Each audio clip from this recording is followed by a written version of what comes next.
There are people here, Iranians from all over the world, not just Europe and the United States, even as far as Australia and New Zealand. And the one thing you have in common, besides your Iranian heritage, is the fact that you stand for democracy and that you believe that the government in Iran can be changed, will be changed, and should be changed. I want to read you some important principles that human beings have evolved to live under. We want a pluralist system, freedom of parties and assembly. In Iran of tomorrow, we respect all individual freedoms. Expression of opinion, speech, and the media are completely free, and censorship or inquisition is banned. In the free Iran of tomorrow, we support and are committed to the abolition of the death penalty. We believe in complete gender equality in political and social rights.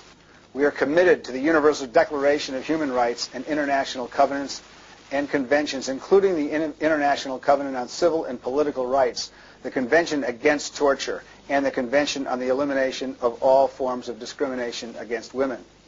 We recognize private property, private investment, and a market economy. We want a free Iran of tomorrow to be devoid of nuclear weapons and the weapons of mass destruction. This is not a terrorist group. This is a group of Iranian dissidents, the opposition, the democratic opposition in Iran. What we need is freedom for the Iranian people.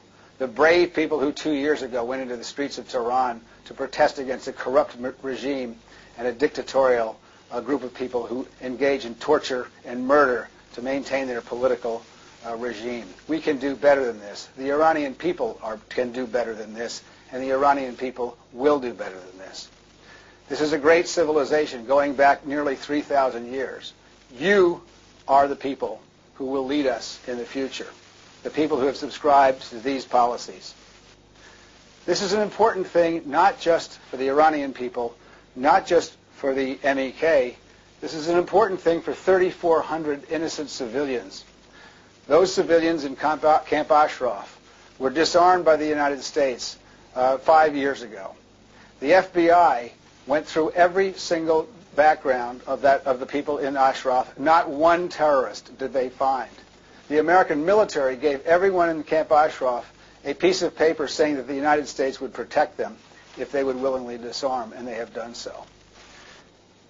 The people in Camp Ashraf and the MEK have been committed to democratic principles for a decade. We now owe it to them to keep our word. These people must not be allowed to die. 35 of these people were murdered by the Prime Minister of Iraq at the bidding of the Iranian government on April 8th. They deserve better, and America is a better country than to break its word to the people we promised to protect. In order to do this, we must get the MEK off the terrorist list. When Congressman Rohrabacher went to Iraq with his delegation, he confronted Prime Minister Maliki and asked him about the murders of the people in Camp Ashraf. He was asked to leave the country for this.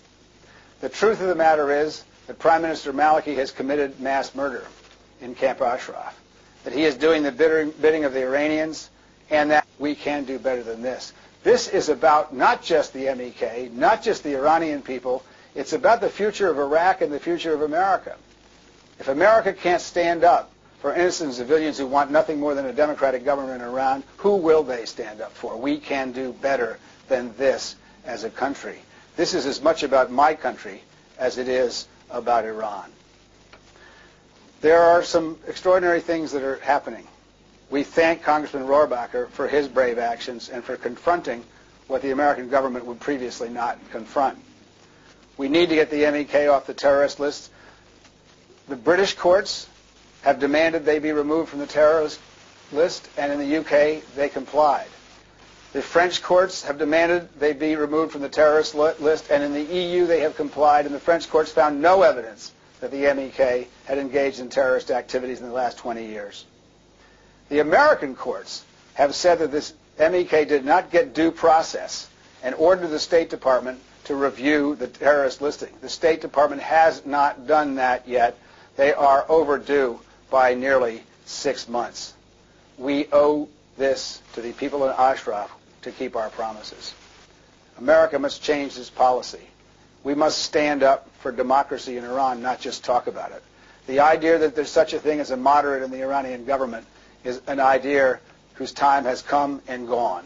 There is no talking with people who use death and torture in order to enforce their political beliefs. The truth is the Iranian people will stand up for themselves. They stood up for themselves in Egypt. They stood up for themselves in Tunisia. They are standing up for themselves in Libya. They are standing up for themselves in Bahrain. And they will stand up for themselves in Iran.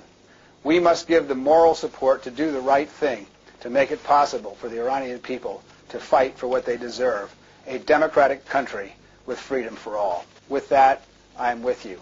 Thank you so much.